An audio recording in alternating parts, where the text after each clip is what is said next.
Okay, so I'm back this time. Probably I've gotten it right now. I don't know if my camera is fine, but yeah. Hello guys and welcome back to my YouTube channel. It's your girl, it's the else the A you already know, aka Mami Valda. Mami Valda. So today I decided to go live because I've done like 1 million videos and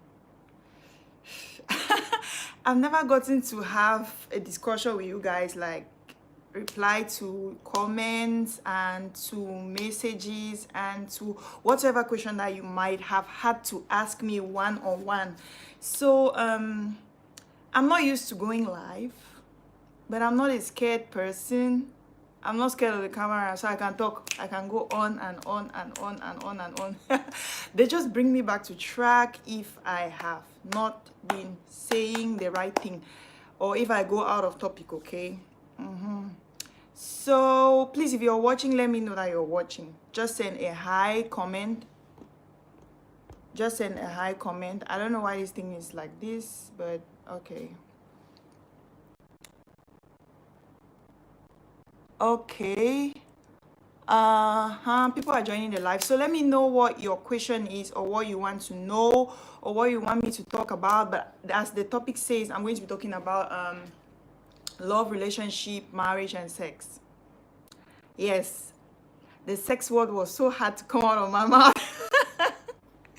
Was so hard to come out of my mouth. But anyways, I'm sure a lot of other people are going to join later, but I'm just going to what I have in mind. I've actually written down a couple of things that I think that I'm going to talk about. This live thing is not my style. Like, I don't know how people go live.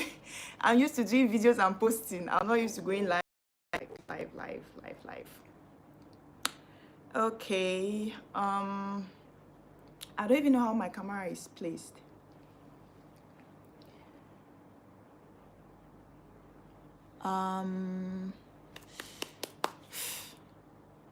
Okay. I'm going to be, I asked the other day on Facebook what people would want me to talk about if I went live, and most of the comments were talk about love, talk about relationship, talk about marriage. So I'm going to go right on to what I want to talk about. Relationships, first of all. I don't know what you want to know about relationships, but first of all, I'm going to tell you what I think about relationships. I have a lot of videos about relationships on my channel, so if you want to know more about relationships or what I've spoken about relationships, you can watch the videos that are down here. We're just going to wait while other people will come live. While I don't know, I was listening to some music. Maybe I'll just go back. But while we wait for other people to join our live, let's play music. Should we play music or should we talk? Should we play music or should we talk? Now that we already have some few people, I think that let's start talking. The others will join later if they have to join. Okay. If you have a partner or if you're about to begin a relationship, there are so many things that you have to consider.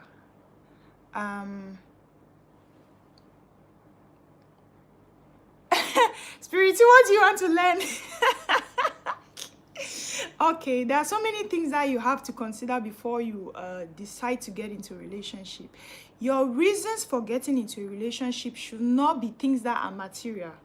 I'll repeat this. Your reasons for going into a relationship should not be material things. And your reasons for dating somebody should still matter after, say, 5 years. So ask yourself, the reason why I'm with this boy or I'm with this girl, will it still matter? Like, will it still count after 5 years? Would this his looks still count after 5 years? Or would this her looks still count after 5 years? Would this money that he has, finances are always a key, right? Maybe money will still count. I'm not in the school of thought that says that you should only think about dating broke people. Work hard so that you have money, so that you can date somebody who has money, or so that you can be a rich partner to somebody who does not have money. And either ways, it works, right? Okay, so your reason should not be material. you should always think about things that are going to matter in the next 5 years. Like, can this person be a good father to my kids? Can this person be a good mother to my kids? Those are things that if you're thinking about relationship long term, you should be thinking about. I'm not talking about short-term relationship like follow for year, follow for day. I'm talking about long-term relationships, okay? So those are things that you should try to consider. Better soon than money the cook and bed. Love is what matters. There are people who have money in their relationship spiritually. There are people who have money in their relationships, but the relationship is not working. And there are people who do not have money in their relationships and their relationship is working, right? I don't know if I should rotate my phone. Okay. And there are people who have money in their relationships and they are not working. There are people who do not have money in their relationships and it's working perfectly well for them. So look at what works for you, but don't base your reason for beginning a relationship on money, on material things. It is important. Money is very important, but that should not be the basis of which you choose a partner, because long term that money might go. Nobody holds wealth, and even Dangote can lose all the money that he has today. Even Dangote can lose all the money that he has today. And if the person who is getting married to him, because I hear that he's not married, if the person who is getting married to him is getting married to him because of the money that he has, then there will be no reason for that marriage to survive, right? There will be no reason for that marriage to survive when the money is gone. So base them on things that are long-term that can survive. Me, for example, when I was choosing a partner, my husband, I did not look at finances. I did not look at looks. Those were secondary aims. Those were secondary aims. Okay. Those were secondary aims. But I looked at somebody who has a father figure, who looks like a father, who can take care of a child. It is very important, and it looks very vague that I had to start looking at this kind of points when I was beginning to start a relationship. But those were the things that I was looking for. I was looking for someone who can take care of a baby, someone who can father a child, someone who can be a father figure to my child. And my husband was that kind of person. He's loving, he's caring, he's a very emotional person, and I thought that that was going to be a good father to my child, right? Spirity, you come on with the comment section. Okay, so that's what made me to know that he was going to be a good father to my child, and he's a humble person. I like anybody who is humble. I don't like people who carry themselves too much. I don't like people who have a lot of pride. I don't like people who show off too much, and that was not what my husband had, thank God. There are so many things that I considered, which I have said in so many of my videos. Like, I feel like I'm repeating myself, but as I was saying, the basis of starting a relationship with somebody, especially if you're thinking of marriage, should not be on material things. It should be on things that have substance. It should be on things that can still matter after 5 years. It should be of things that your children are still going to be proud of the partner that you chose. I'm not talking only to girls or boys or to the boys. I'm talking about both sex. So if you're choosing a girl, she should not be about the looks. It should not be that this girl is pretty, she has shape, because bear you in mind that maybe when she will have one child, she will not be that shape again. Maybe when she might have an accident, she might not be able to move the way she used to move. She might lose the physical physique that she used to have, right? So if you find out in future that those things are no longer there, are you going to leave the relationship when you're already married? No. You should get to know somebody. Secondly, you should get to know somebody perfectly before you decide whether you want to make them your life partner or not. This point is very important. This point is very important. There are so many people who meet online. I'm not refusing that relationships don't survive, online relationships don't survive or don't lead to marriage. There are people who meet online, who date online, and who get married online, and the marriage is surviving. But I would always, anybody that I know who has a relationship which is based on online, I always advise them to get to meet each other, to meet at least once during that relationship, to get to know themselves, so that if they have any things to fix about their characters, they fix them before they go into any long-term relationship like marriage. it is good to date somebody, but it is good to know that person perfectly well before you marry them. Marriage is something else. It is not cow stay. You know, cow stay, you can just get up one day and say, I'm not going to do me this thing again. You carry your back and go. But marriage, it is, your families are involved. There is so much which is involved. So if you get to know somebody and you think that that person is your husband, make sure you're making the right choice. Take a long time. Think about that person again before deciding to marry them. Get to know them. Get to know their flaws. Because, you know, when you're dating somebody, the good parts are showing. The good part, they show. But the bad part, they know they overshow. People they don't have a high character. You understand? People know how to hide character. Some people don't actually hide their characters, but they are still struggling to keep that first impression. But you have to be able to break that shell in people to get to know who they really are before you want to get into marriage with them. So this is because this is still, I'm still in the aspect of relationship and marriage. So you have to get to know somebody very well, not based on not based on, oh, this is my friend, he's very good, this girl is very nice, she can cook, she can clean, this boy is very good, oh, he has money, he has this. Yeah, those other reviews from friends, right? Those reviews. Vicky, I beg. Stop distracting me. This is my first live. You guys should bear with me. Okay, so what I was saying is that now you don't can confuse me. I don't forget to have talk about. Okay, you should get to know that person perfectly well, even if he's a brother in church. Even if he's a brother in church, see, forget that thing. People are meant to make mistakes, and even that brother for church get blood when he flow for vein them. So don't think that because this one was directed to me by my mama or my papa, or she's my pastor's daughter, she's different, she will have a different character. Get to know those people personally. Have a one-on-one experience with those people before you decide to get into marriage with them. Marriage is a very serious thing. And then marry your friend. Make sure that that person, first of all, becomes your friend before your partner. Because marriage gets boring. Let me tell you guys, if you've never known, marriage gets boring.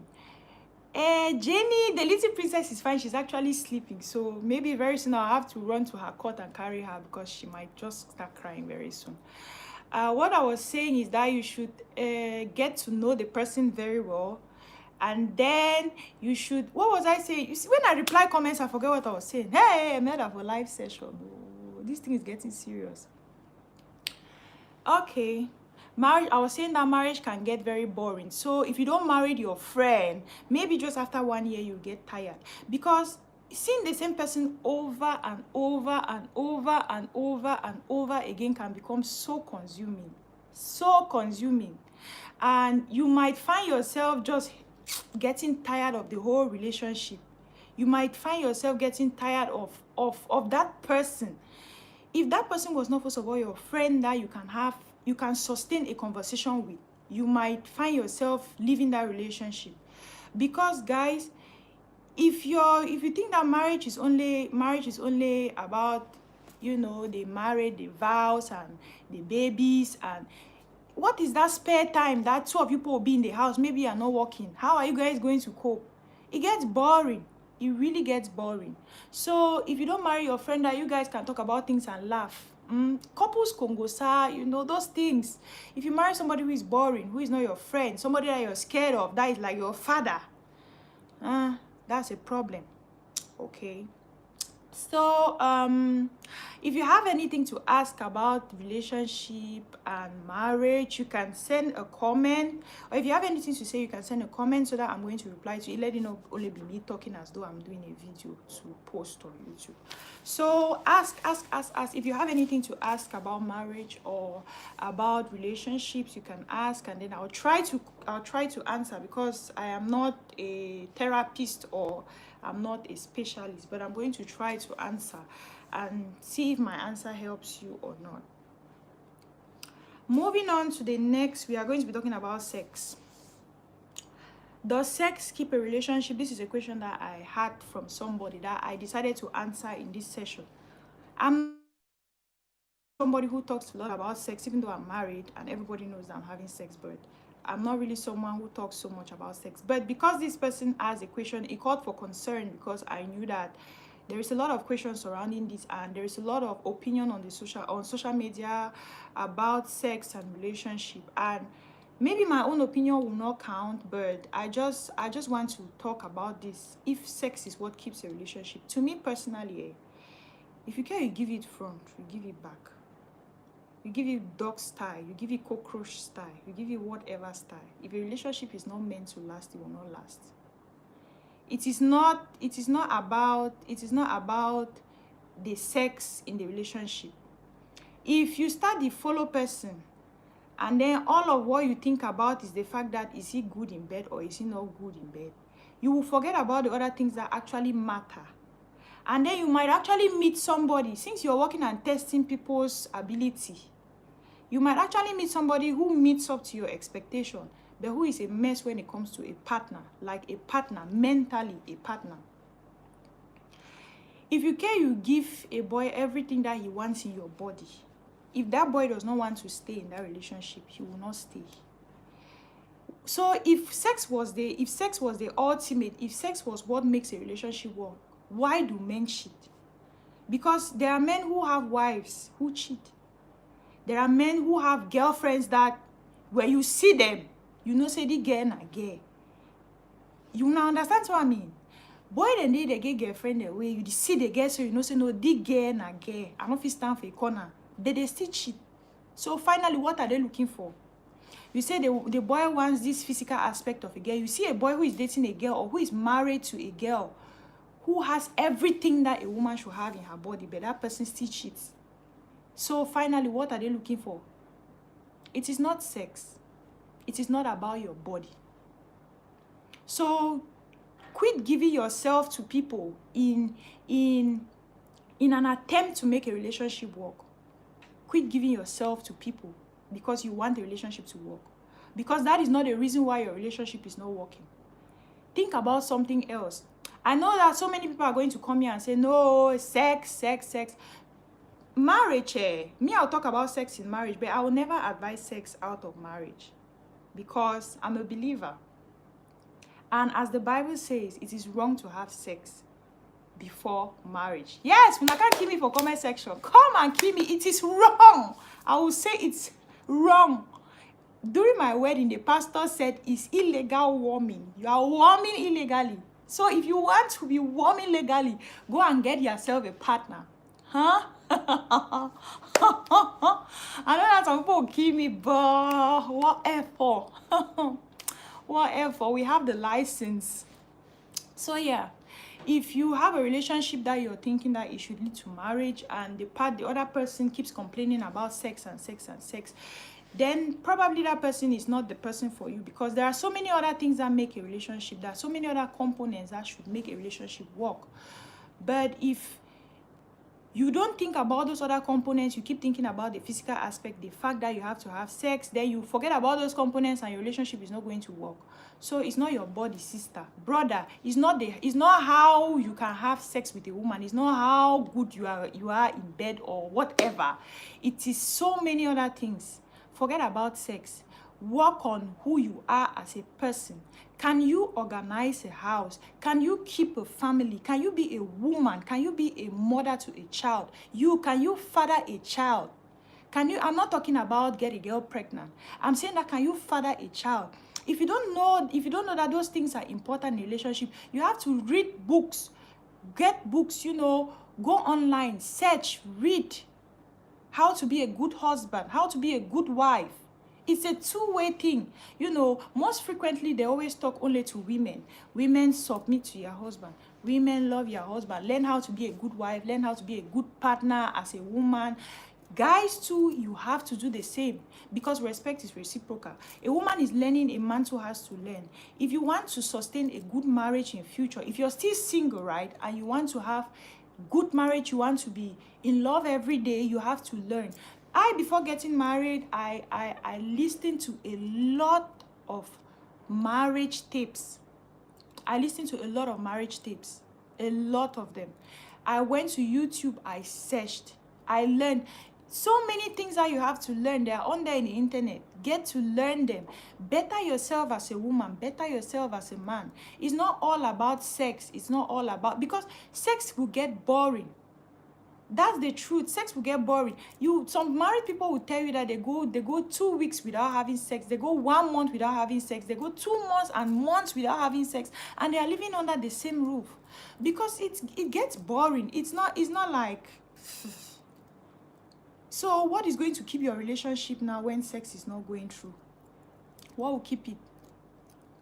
That's why I say you have to have so many other things to bring to the table. You girl, if it's only your body, the fact that you have big hips, the fact that you have physique, that is making you think that you can keep a man. There are so many other things that can keep a man. It's not your body. So get to learn them. Go on the internet, search. You're going to learn so many things that will make you a better woman. All right. I've been talking. I have like 12 people watching, 10, 12, 11. Nobody is sending me a question or what I should answer. Is it that you know too much or what? Let me know if you want me to talk about something. Let me know if you have a question that you want me to answer. This was somebody's question that I'm answering. That is does sex keep a relationship?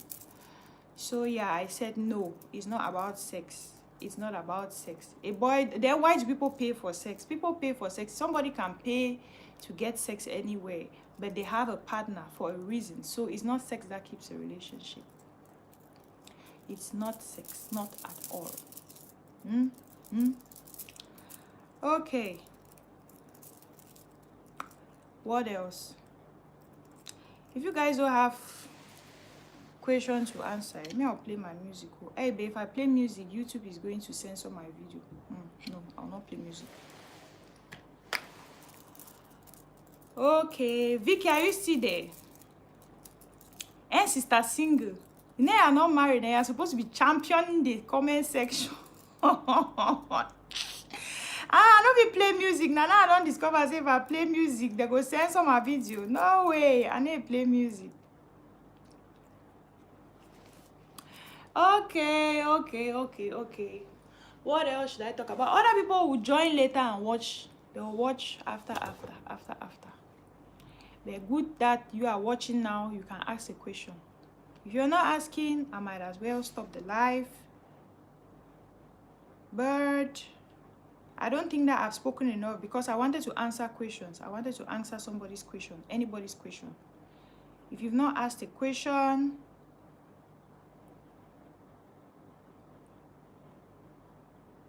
Vicky, don't worry me, you go can't watch about after. Say you leave the live, go kitchen. Okay, Juliet, what about finances in marriage?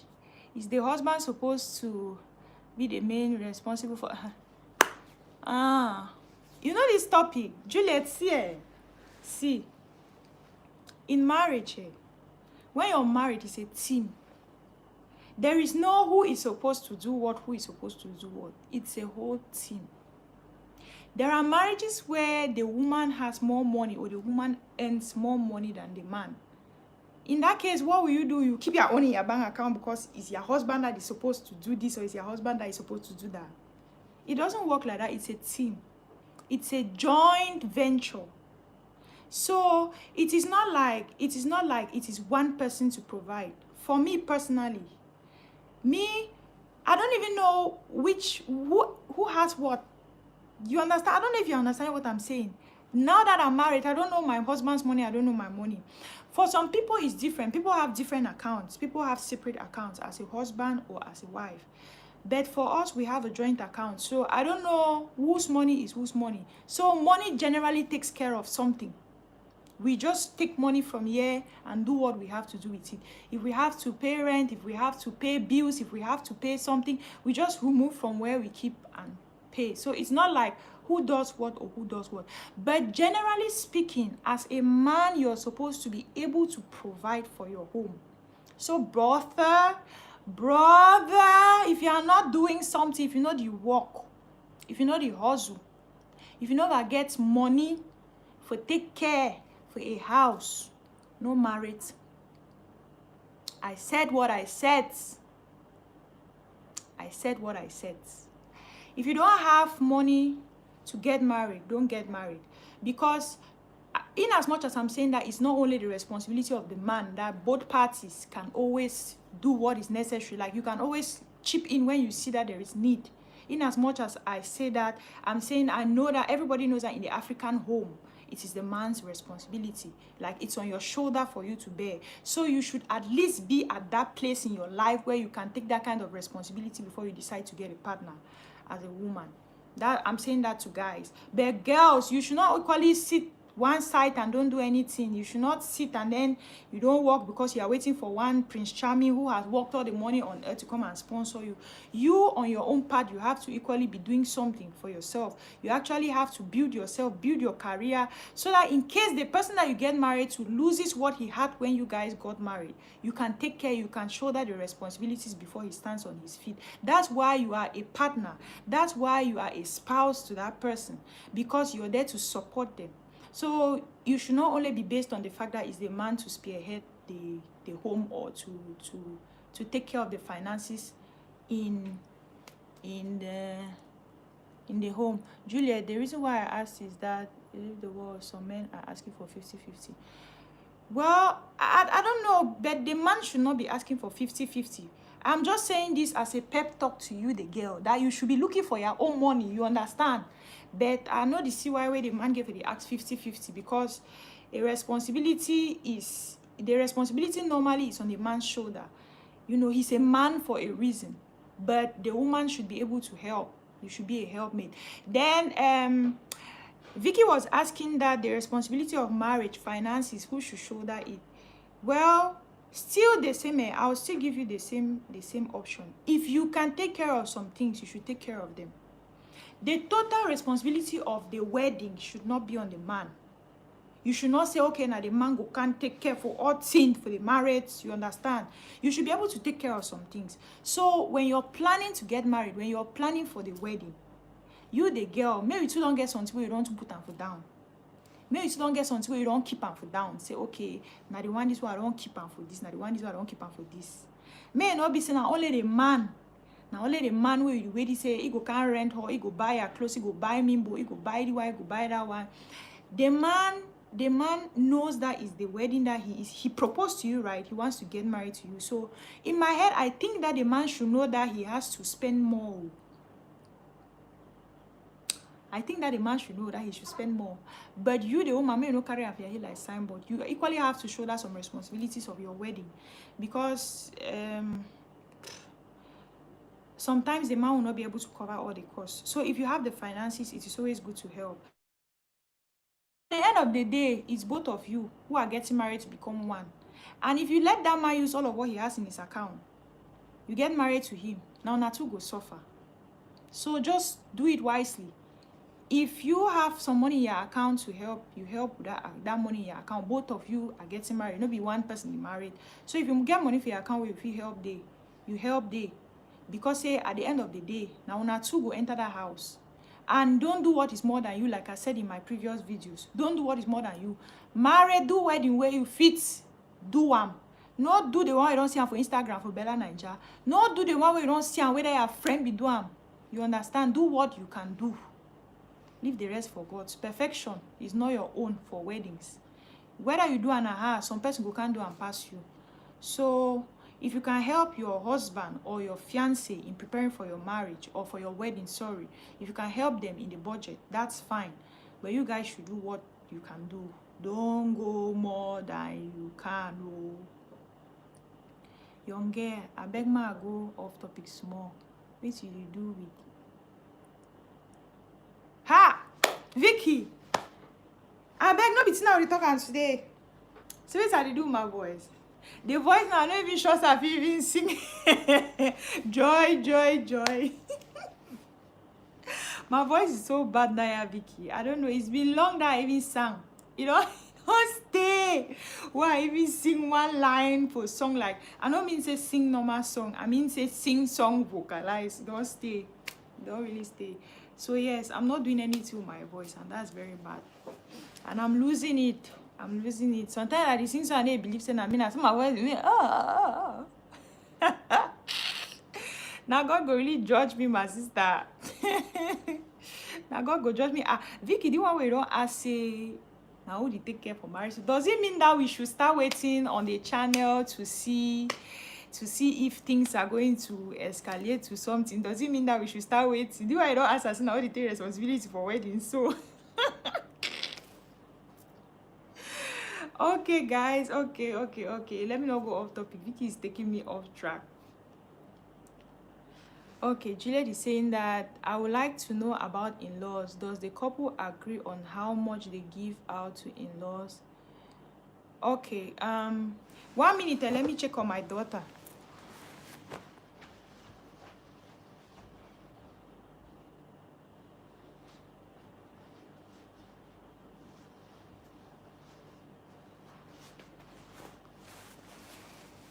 Yeah. Okay, Juliet, you were asking that what about in-laws? Do the couples agree on how much they should give their in-laws? Let me arrange my camera. Yeah, for in-laws too, me, I think that it's joint. As I've said before now, marriage is a joint venture. Marriage is something that two of you will have to sit down and agree on. Everything, every decision you have to sit down and agree on. If you have a partner who doesn't listen to you, then that is really bad. You guys have to come to a consensus on every point. You have to talk to each other before making any decision. You have to talk to each other. No, I'm streaming with my phone, Vicky.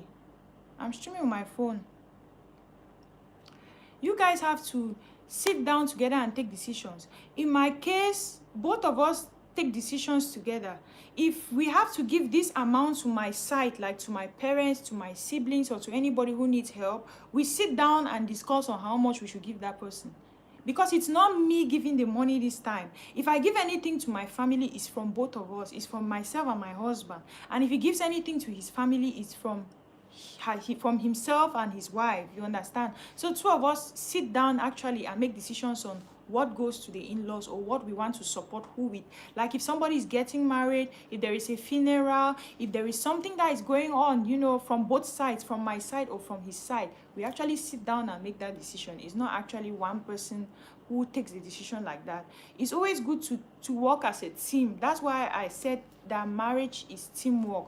You guys have to support each other. You guys have to take decisions with each other. You don't have to sit and then something just comes to your mind. You just go and take money somewhere and do something without telling your partner, because when they find out, that might spark up some quarrel in the house, something that you don't like. So for me, I always just seek my husband's knowledge. Like I always seek his advice or let him know that I want to do something or what he thinks before I do anything. And he does the same too, and that works for us. So I think that both of you should talk to each other. What should I do? Okay, Vicky, you're asking that what should you do to get ready for marriage? I said it before. To get ready, to get yourself ready for marriage. Marriage is a lifetime commitment. It's a very serious thing than people really understand nowadays. Most people are just there for the flowers, for the day, for the the champagne, for the pictures and everything. But marriage is deep. As a woman, you have to learn a lot about yourself and your temperament. If you cannot take some certain things, if you are not yet that kind of person who forgives without having a reason to forgive now, you're not ready to get married. Because sometimes you would have clashes, or you would have a disagreement that warrants you to forgive your partner when you actually know in your heart that you're the person who was right, but you have to say I'm sorry. So you have to learn those things. You have to learn how to let go of your pride. You have to learn how to let go of your pride. You have to learn how to submit yourself, because the Bible says that women, submit yourself to your husband. If you're somebody who has always been, the top in everything that you do, if you're somebody who has always been spearheading everything that you do, it is not bad. It is not bad that as a woman you've always been leading in so many things. But if you're preparing to get married, you have to learn how to subdue yourself.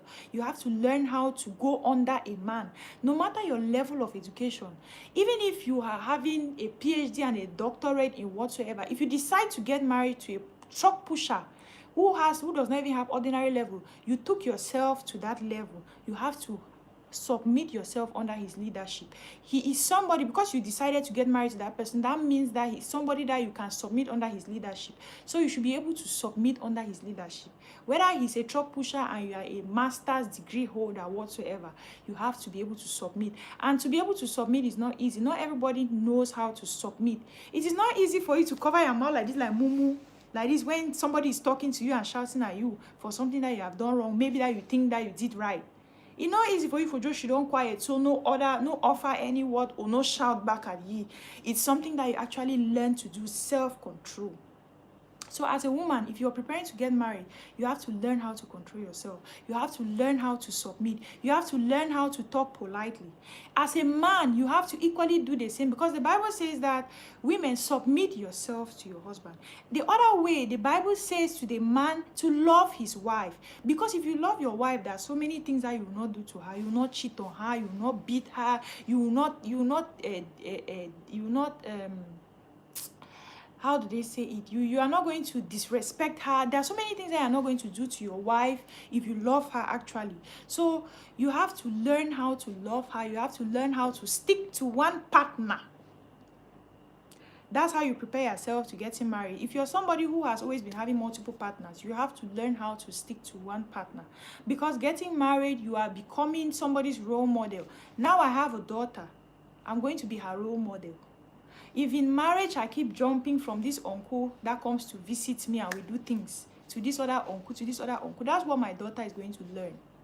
So as somebody who is preparing to get married, you have to learn how to stay with one person. You have to learn how to be faithful. You have to learn how to close your mouth. You have to know when to talk and when to not talk.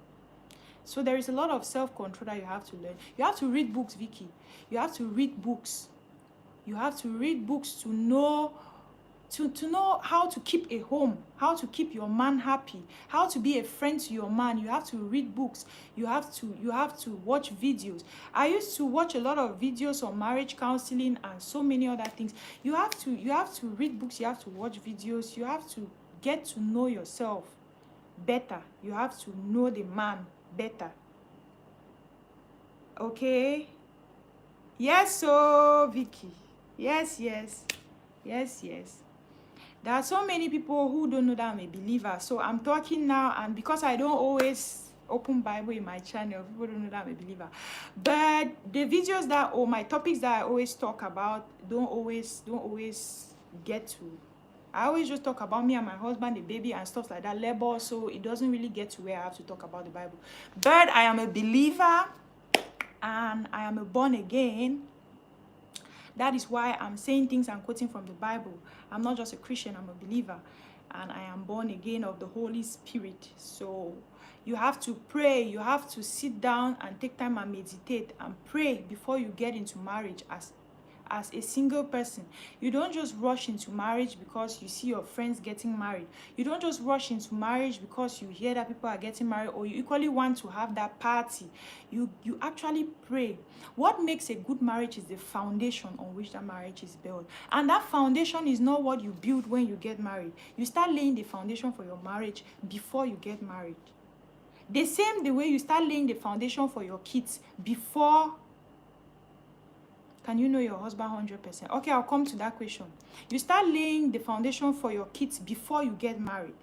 You start praying for your kids before you have them. Before I had a first child, I had been praying for my child, for my first child. I've been praying for my children. I've been praying for them. And I've been laying destinies that I want God to make. I really want things to happen in their lives in future. And I don't just sit and don't do anything. So before wanting to have that happy marriage that people are going to envy, people will sit on social media and be like, ow. But before those things happen, there is a background work. You have to be very prayerful.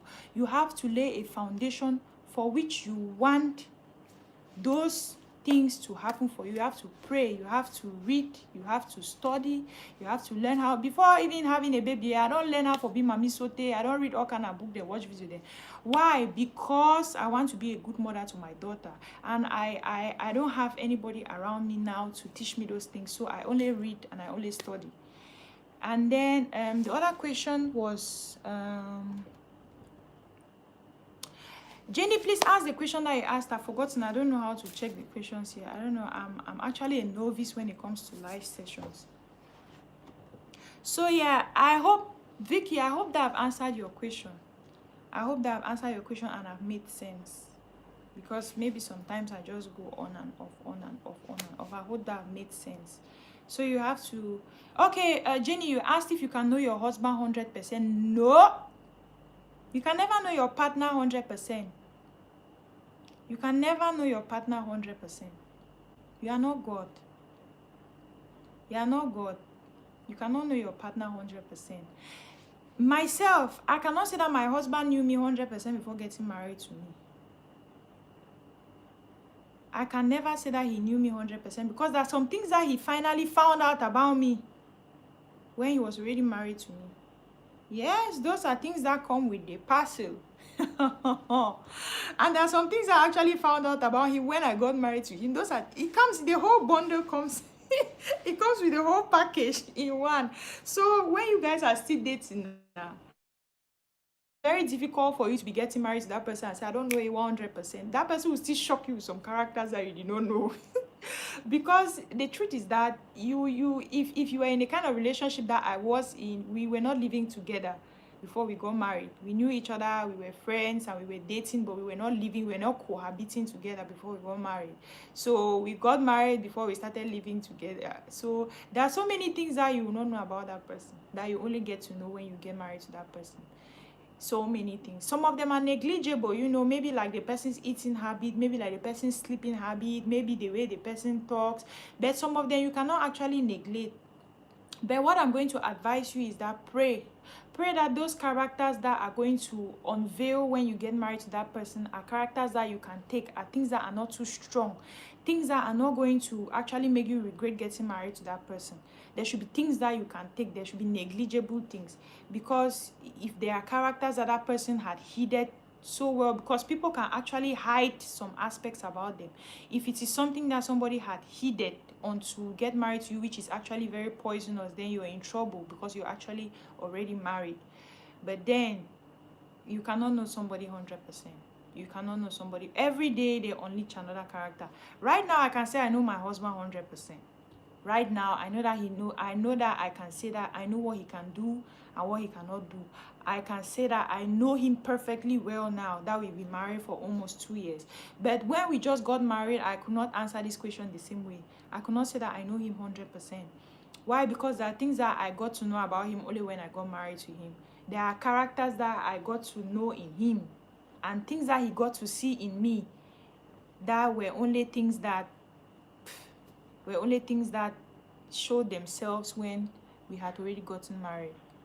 Vicky, what did you say? Domestic violence. What did you say? Say domestic violence, Zuha. Hansi, did you and hubby sit and draw a wedding budget before you started planning on you? Yes, so we drew it.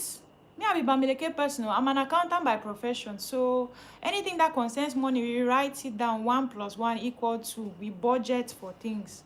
And that's how life is. Vicky, please ask your question back here. We budget for everything because proper preparation prevents poor performance. If you don't prepare well, you are preparing to fail. So you have to sit down, draw a budget. We did that. We said we were going to use this amount of money for our wedding. We kept the money in a separate account that this is what we are going to use for a wedding. And that is what we used. So you have to, what's your take on domestic violence? Okay, Vicky, that topic is a very sensitive topic. So many people don't want to talk about it, especially Christians. But I feel they need to talk about it because the more Christians run away from it, the more the kind of situation that just currently happened in the world happens to Christians and believers and people who think that, or people who are so in love. Domestic violence can be physical violence, can be emotional violence, and can be so many other types of violence. If it goes on for a long time,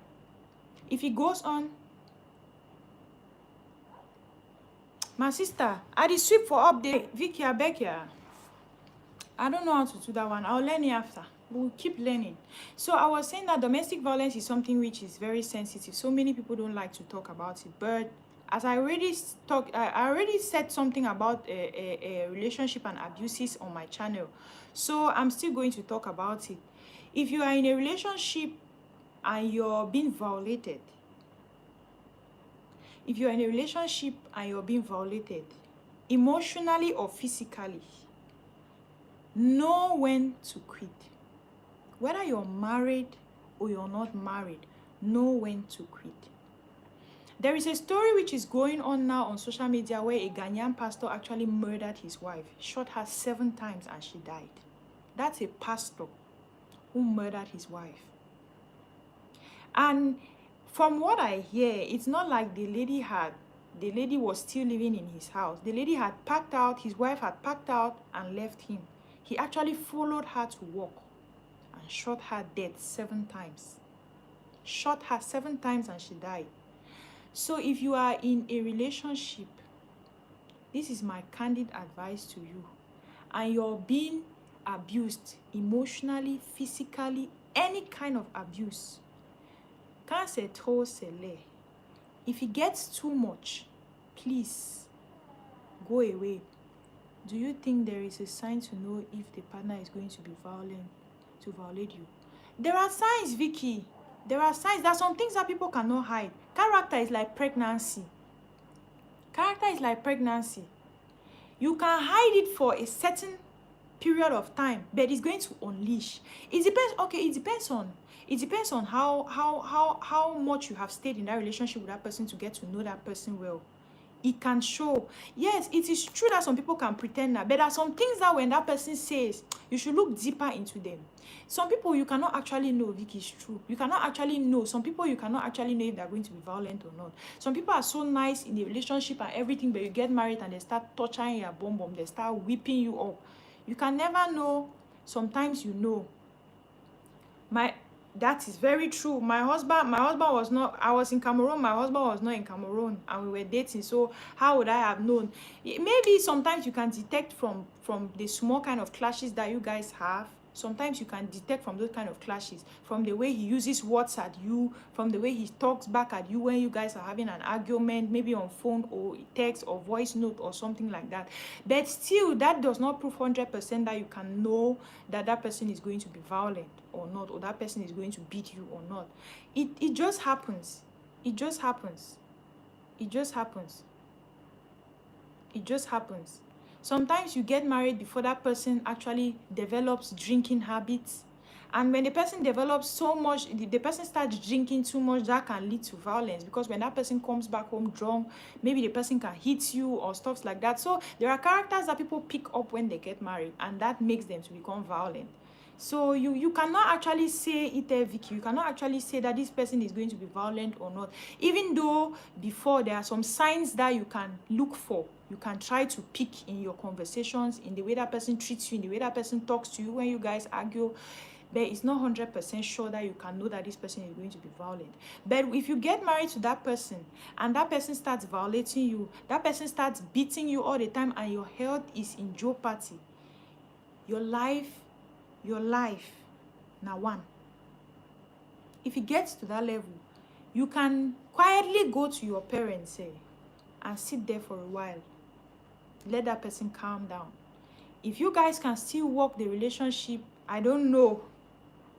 If you guys can still work your relationship or your marriage and make it work, okay, fine. But if you think that the violence is too much, that you cannot take it, and it is too abusive, your life is very important.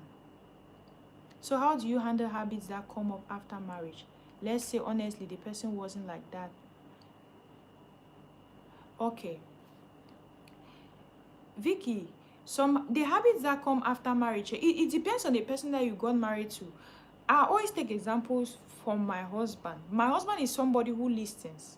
My husband is somebody who listens more than he talks. He doesn't talk a lot. He's a very quiet person. He listens a lot. So if there is any character, if there is any new character that I find in him, I always just bring it to his knowledge. Or if there is a new character that he picks up, I believe that if I talk to him, he's going to look for a way to stop it. But if you get a partner who does not listen, if you get a partner who will not listen to you if you say it, I don't know any other way that you can actually try to solve those characters that people pick after they get married. Because now only person fit change himself. You equally, some people get married to believers. Some people get married to believers. And then you get married to that believer, and then you get married to him, and he stops going to church, he stops being the believer that he used to be, he starts behaving like somebody that you did not know. And you cannot change somebody. You can just talk to them and pray for them and pray that everything changes and they go back to the people that they were. But actually, I don't know what you can do. Yes, so if you are not teachable, if you are not ready to accept that I have made an error, somebody like my husband, he will correct you all the time. If you get angry, he will still say it. I don't like the way you did this thing. You get angry. The next time if you do it again, he will still say it. This thing that you did is not good. I don't like it the way you did it. Do it next time like this. If you get angry, he will say it again. So if you're not somebody who, yes, me, I don't like it, Vicky. Sometimes it gets here. It then say I go just choke. But he will keep saying it. If he does not like it, he will keep saying it. This thing that you did, I don't like it. Do it like this next time. This thing that you did like this, I don't like it. Do it like this next time. So if I was somebody that and when he says like that, if I get angry, when I get angry, I always sit down, I rest a bit after I change now. Because at the end of the day, most of the things that he tries to correct me with are things that I'm actually wrong with, but I don't just want him to say it. You have to be teachable, so that if you pick a character after marriage, and he tells you that he doesn't like it, you have to be able to change. And he too has to be teachable. So it's not only for the girl. He too has to be teachable, so that if he picks a character after marriage which you don't like, you can actually talk to him and he changes it. So that's it. It's a two-way thing. It's a two-way thing. It has worked for me. It is working for me. Dialogue in marriage is the highest thing. You guys should dialogue. People are going to find different ways to solve their problems. We have found our own ways to solve our problems. Those are not the global ways to solve problems, but we have found our own way. When you get married to somebody, you guys are going to see what works for you. You are going to find what works for you, and then that is going to be it for you guys. Whenever you have problems, it's not going to last, because you guys have found a way to solve them. Me, I easily say I'm sorry. I easily apologize. But that's not something that I used to have.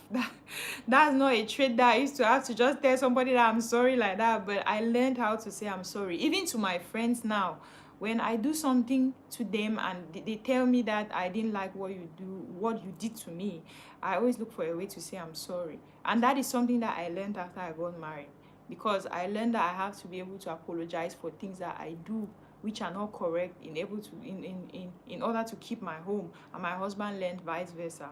So if you don't learn like that, na so you will get problem then. Because if you only claim say na me I be right, if you're always right, then you're always going to be arguing. Sometimes even when you're right, you have to accept that I'm wrong and I'm sorry, and it's going to work. My mom told me this. My mom always shares some very deep things with me.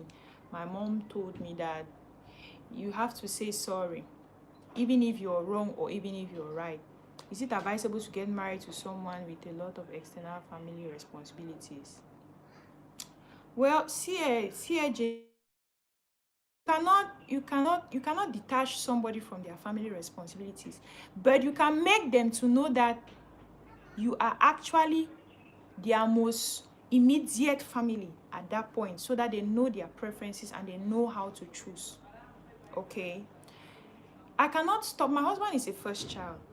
I'm married to a first child, something that so many people run away from. So I cannot stop him from doing the things that he has to do. He has several siblings.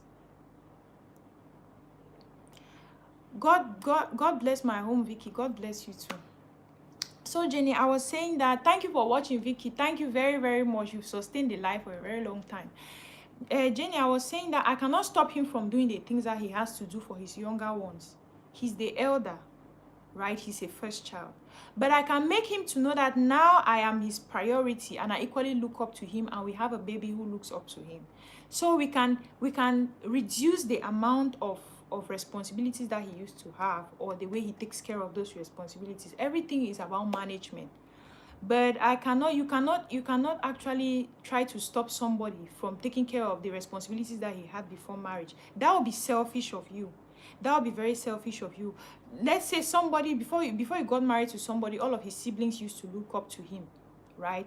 It is not really too good that that person equally gets married to you and then only looks at those his siblings and keeps giving the same efforts that he used to give to them until you guys don't have enough to take care of yourselves.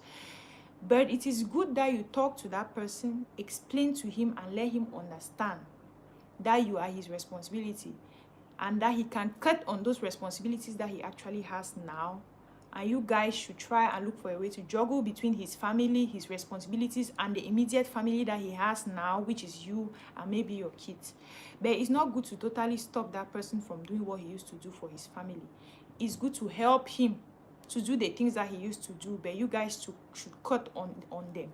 Let's say if he used to give 100,000 to a particular family member every month, and now he's married, you guys can cut the amount, and let the family and talk to the family member, so that the family member understands that it's because you guys are married now, you have more responsibilities. That is why you have actually trimmed the amount to this amount, right?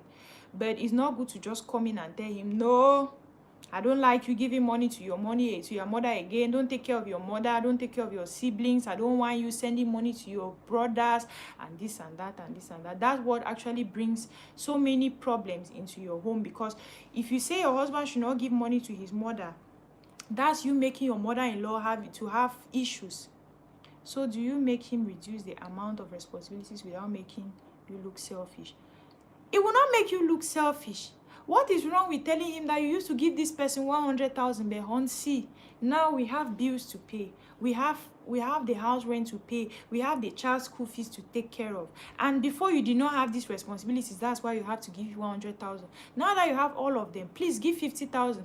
That does not make you selfish in any way. That only makes you reasonable. And the person on the receiving end equally has to understand that this person is married and he has responsibilities. He has responsibilities. But if you have the means, if your husband still has the means that he can give to those people like he used to give, and you guys are still going to be fine, you are still going to be comfortable, you are not going to go hungry, then let it go. Let it go. So what if he cuts on it and the family begins to hate you? Sister, you cannot tell people how to treat you. You cannot tell people how to treat you.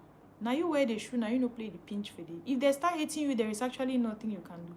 You cannot force people to like you now. You cannot force them to like you. If they start hating you, that is selfishness. That's selfishness on their own part as well, because they don't understand that he's married to you and you guys have new responsibilities that he did not used to have prior to getting married. There is nothing that you can do. My only problem is you getting married to somebody and stopping him totally from taking care of the things that he used to take care of, when maybe he still has the means to take care of those things. Except he is totally broke and he doesn't have money. But if he still has the means to take care of the things that he used to take care of them, then there is no need for you holding on to those things. You let them go. Ground cackle. And if they hate you, if they hate you, okay, they don't hate you. Somebody was asking me, somebody asked a question that, what do my in-laws think about me doing YouTube videos? Actually, first of all, let me start with my parents. My father does not really watch the thing. He doesn't really come on YouTube often. My mother, once in a while, she watches the videos. They don't have a problem with the fact that I do YouTube videos, because it's not like I expose myself or I come here and dance and street. My mother-in-law does not have a problem that I do YouTube videos.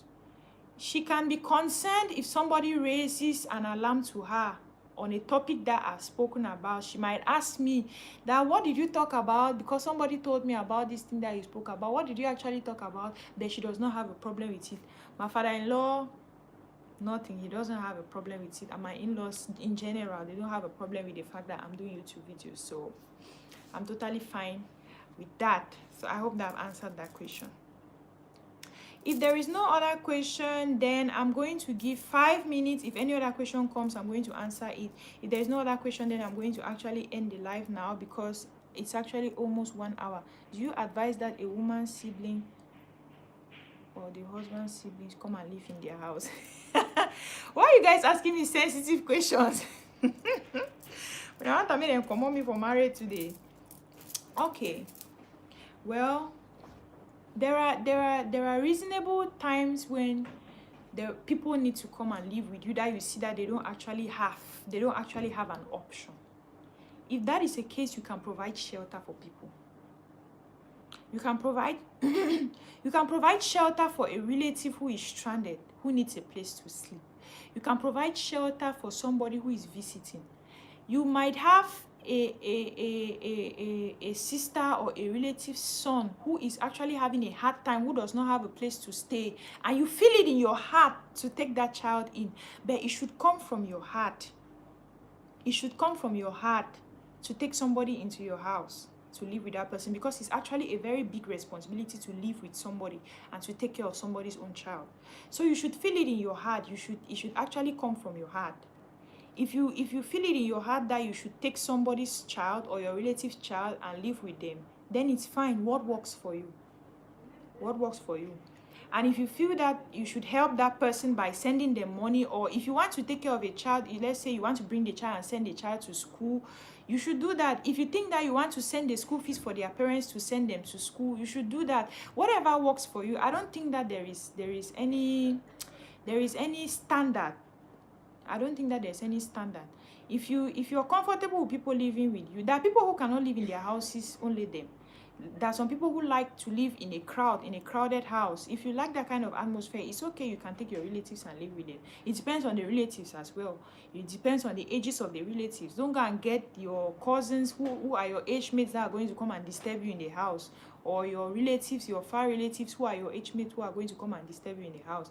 If you feel that you're comfortable with the people, then you live with them. I can actually live with all of my husband's siblings. I can live with them, because they have a very good character and they are very welcoming. They are the ones who are lower than me, the ones who I'm elder to, they actually respect me. So I can actually live with them. I don't have any problem with it. But if you have a problem with living with so many people around you, then it is your house, it is your decision. For me, I don't think that there is any standard to that. It's your house, it's your decision. And you both should take the decision. If you're living, you and your husband should sit down and take that decision. If he wants his relatives to come and live with him, if you don't want the relatives to come and live in the house, you should sit down and tell him why you don't want that relative to come and live in the house. Why? Give your reasons, and there should be not selfish reasons. Give your reasons for why you don't want that relative to come and live in the house.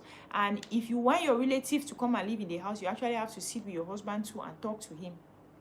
And he should accept that your relatives should come and live in the house. If both of you are not comfortable with that, then the relatives should not come.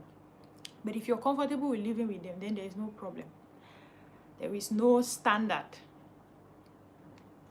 5 minutes, and then I end the live session. And maybe we have another live in 2 weeks.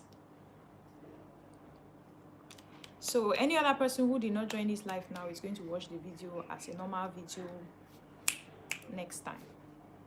Okay? Do you share some of your marital worries with your mom? It depends. If it's something that I need my mom's advice on, I talk to her about it, of course. If it is something that I know that my mom can help me with, I know that it's something that she might have gone through herself, I ask her. Definitely. Sometimes I even ask my mother-in-law. So not just my mom. I ask my mom and I ask my mother-in-law. Whatever be the case, I don't choose what to ask my mom or what to ask my mother-in-law. I don't choose what to ask my mom or what to ask my mother-in-law. I ask them. If I have any problem or I have any disturbance, I actually ask my mom or I ask my mother-in-law. It's okay. If your mother is still alive or if your mother-in-law is still alive and you're in good terms with them, actually make use of them. Make use of them. If you have any worry that you think that your parents can help you, and give you an advice that is going to work for you, talk to them, ask them. Those old people have a lot in their hearts and in their stores that they can actually help you with. So ask them. If you have a worry, talk to your parents.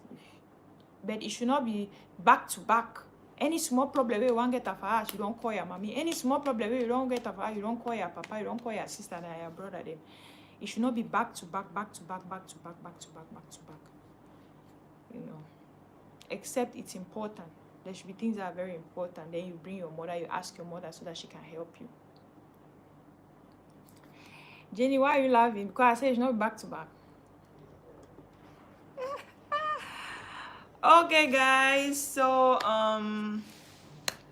it's actually getting very late. Thank everybody who has participated in this live. God bless you for watching. If you watched from the beginning up to the end, God bless you. And the next live, I don't know the topic, but you guys are going to choose and we are going to talk about anything that works for us.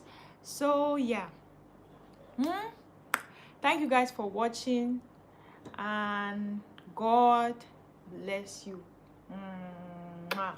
It is time to stop the live.